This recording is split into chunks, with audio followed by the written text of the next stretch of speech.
స్వచ్ఛాంధ్ర స్వచ్ఛ దివస్ కార్యక్రమంలో భాగంగా కాకినాడ రూరల్ మండలం రమణయ్యపేట గ్రామం ఏపీఐఐసి కాలనీలో గల Shri Satyadeva printing cluster association కార్యాలయం వద్ద క్లీన్ అండ్ గ్రీన్ కార్యక్రమాన్ని చేపట్టినట్లు cluster managing director Koramilli Balaprasad తెలిపారు. Shri Satyadeva printing cluster association APIIC Ramanayyapeta industrial area ప్రాంగణం నందు స్వచ్ఛాంధ్ర స్వచ్ఛ దివస్ కార్యక్రమాన్ని నిర్వహించడం జరిగింది. ఈ కార్యక్రమంలో భాగంగా పరిసర ప్రాంతాలను శుభ్రం చేసి మొక్కలు నాటడం జరిగింది. ఏపీఐసి జోనల్ మేనేజర్ ఏ రమణారెడ్డిచే ప్లాస్టిక్ రహిత సమాజం నిర్మించాలని అందరితో ప్రతిజ్ఞ చేయించడం జరిగింది.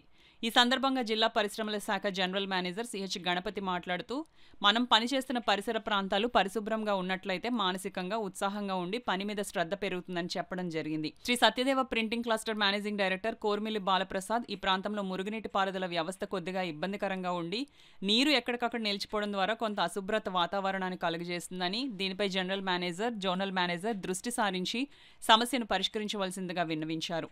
ఈ కార్యక్రమంలో జిల్లా పరిశ్రమల శాఖ జనరల్ మేనేజర్ సిహెచ్ గణపతి, సిబ్బంది, APIIC zonal manager A Ramanareddy, APIIC deputy zonal manager Padmajadevi సిబ్బంది, Shri Satyadeva printing cluster managing director Koramilli Balaprasad, joint managing director GVR Murthy, డైరెక్టర్లు కాల ఉదయ్ ప్రకాష్, కె జానకిరామ్, ఈతకోట ప్రసాద్, కె సత్యప్రసాద్, సిబ్బంది, పరిశ్రమ ప్రాంత పారిశ్రామికవేత్తలు పాల్గొనడం జరిగింది. ప్రతిరోజు చేసుకునే కార్యక్రమం మనం చూసుకున్నట్లయితే ప్లాస్టిక్ ఈసారి ఒక థీమ్తో వచ్చారు.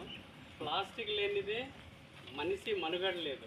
మనం పొద్దున్న లేచి బ్రష్ మొదలుకొని ఈవినింగ్ పడుకునేంత వరకు వాడే ప్రతి ఐటెంలో ప్లాస్టిక్ ఉంది. ఒకవైపు డెవలప్మెంట్లో మనం చూసుకున్నట్లయితే without plastic there is no human life. ఎందుకంటే మన బాడీలో కూడా మెడికల్ ఫీల్డ్లో తీసుకున్నట్టయితే ఎన్నో పరికరాలతో అన్నీ కూడా ప్లాస్టిక్తో ముడిపడి ఉంది. ఈవెన్ మనం తీసుకునే ఒక ట్యాబ్లెట్ దగ్గర నుంచి ఆ పౌచెస్ మొదలుకొని మనం వాడే ప్రతి దాంట్లో ఉంది.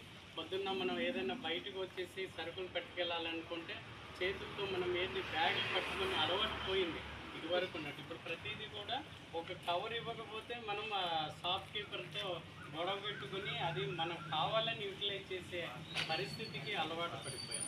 అయితే దాంట్లో నుంచి కూడా గవర్నమెంట్ ఏంటంటే దీంట్లో ఉండే ప్రమాదాన్ని గ్రహించి రాబోయే రోజుల్లో ఇవన్నీ కూడా ఇబ్బంది కలిగే వాతావరణం ఉంది కాబట్టి ఇనీషియల్గా ఒక తక్కువ మైక్రాన్స్తో ఉండేవి ఏవైతే ఉన్నాయో ఆ ప్లాస్టిక్ కవర్స్ కానీ ఆ ప్లాస్టిక్ యూసేజ్ దీన్ని